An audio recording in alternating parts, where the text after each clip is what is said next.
Kinachoendelea: vita ya Urusi dhidi ya Ukraine. Yako mengi ambayo yanaendelea kushika tamu kadiri ambavyo vita vya Urusi na Ukraine vinavyoendelea kushika kasi. Na nikwambia, Ujerumani imemshutumu rais wa Urusi Vladimir Putin kwa kile ilichokiita ni kucheza mchezo baada ya Ukraine kuripoti mashambulizi ya Urusi dhidi ya miundombinu. Akizungumza kwenye mahojiano ya television siku ya Jumatano, waziri wa ulinzi wa Ujerumani Boris Pistorius amesema mashambulizi hayo ya Urusi dhidi ya miundombinu ya kiraia yanamaanisha kwamba Urusi inafanya mchezo na kwamba Marekani inalo jukumu la kuchukua hatua zaidi. Kufuatia mashambulizi hayo mapya, rais wa Ukraine Volodymyr Zelensky ameshutumu Urusi kwa kukataa mapendekezo ya kusitisha mapigano yaliyoungwa mkono na Marekani ambayo Ukraine ilikuwa imeyakubali hapo awali. Mashambulizi hayo yamefanyika katika siku ile ile ambayo Rais Trump wa Marekani na Putin wa Urusi walikubaliana juu ya usitishwaji mara moja wa mashambulizi katika miundombinu ya nishati nchini Ukraine kwa siku 30. Vile Marekani inaweza kuisaidia Ukraine katika suala la kuendesha mitambo yake ya nyuklia, kwa mujibu wa taarifa ya pamoja ya waziri wa mambo ya nje wa Marekani Marco Rubio na mshauri wa usalama wa taifa Mike Waltz kufuatia mazungumzo ya simu kati ya rais wa Marekani Donald Trump na Volodymyr Zelensky. Waraka huo ulisema Rais Trump pia alizungumzia usambazaji wa umeme na vinu vya nyuklia vya Ukraine. Alisema kuwa Marekani inaweza kusaidia sana katika kuendesha mitambo hiyo kwa utaalamu wake wa umeme na matumizi. Umiliki wa Marekani wa mitambo hiyo ungekuwa ulinzi bora wa miundombinu hiyo na misaada kwa miundombinu ya nishati ya Ukraine, waraka huo ulisema. Vile duru mpya mazungumzo kati ya Urusi na Marekani kuhusu suluhu la Ukraine haitafanyika katika ngazi ya mawaziri. Msemaji wa Wizara ya Mambo ya Nje ya Marekani Tammy Bruce anasema, itakuwa ni wafanyakazi wakuu, hayo tu ndio ninaweza kukwambia. Kwa hivyo haitakuwa kanuni. Itakuwa wafanyakazi wakuu wanaoshughulikia mifumo ya kiufundi ya makubaliano ya uwezekano wa kusitisha mapigano nchini Ukraine, alisema.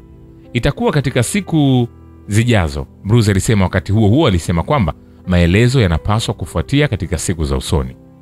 Rais wa Marekani Donald Trump aliomba kwamba inafanyika haraka na tunaona baadhi ya matokeo ya hilo nadhani hivi karibuni, mwanadiplomasia huyo alisema. Utawala wa Washington sasa una nia kusuluhisha mzozo wa Ukraine kuliko kuandaa mechi kati ya wachezaji wa Urusi na wa Amerika wa ligi ya honki ya bara na ligi ya kitaifa ya magongo. Katibu wa vyombo vya habari wa ikulu White House Caroline Leavitt anasema, inapokuja kwenye mada ya mchezo wa magongo, hata hivyo tuna nia zaidi ya kupata mkataba wa amani kuliko kupanga michezo hiyo sasa hivi. Shirika la habari la Kremlin liliripoti mapema kwamba Trump katika mazungumzo ya simu aliunga mkono mpango wa Putin wa kupanga mechi za magongo nchini Marekani na Urusi kati ya wachezaji wa nchi hizo mbili zinazoshindana katika mchezo huo wa magongo.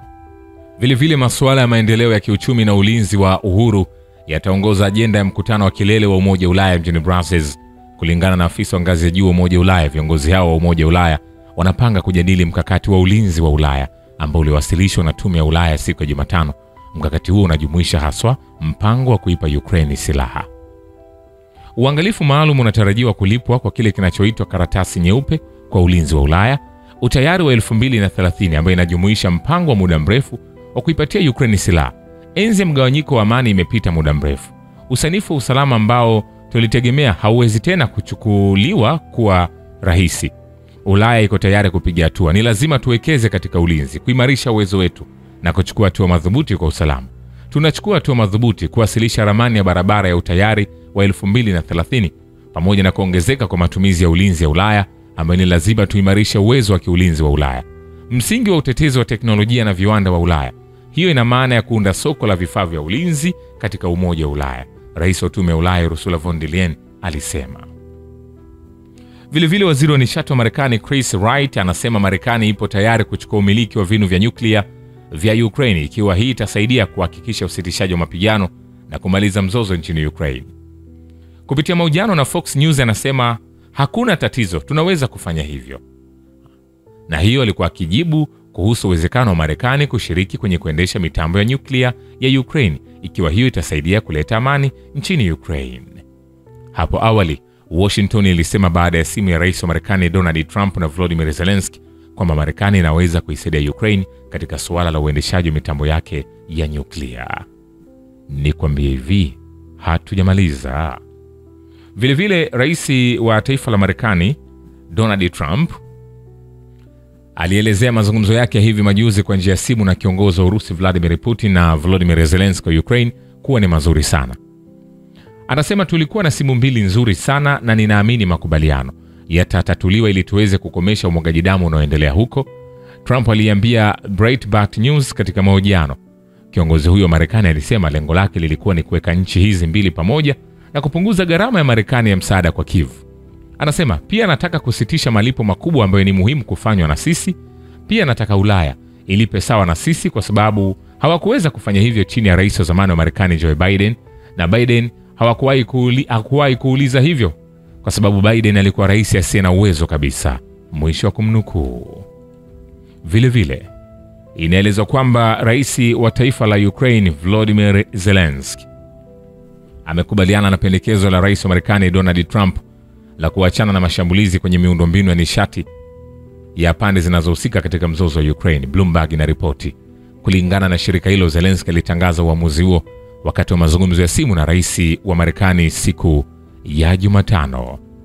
Je, ataweza kutekeleza kama namna ambavyo ameweza kumwahidi Donald Trump? Kwani wakati Putin ikionekana kuridhia, ndipo Ukraine alifanya mashambulizi katika maeneo ya nishati ya jeshi au ya taifa la Urusi. Vile vile kutumwa kwa kikosi chochote chenye silaha chini ya bendera yoyote nchini Ukraine kungemaanisha kuhusika moja kwa moja katika mzozo na Urusi, na Moscow itajibu kwa njia zozote zilizopo.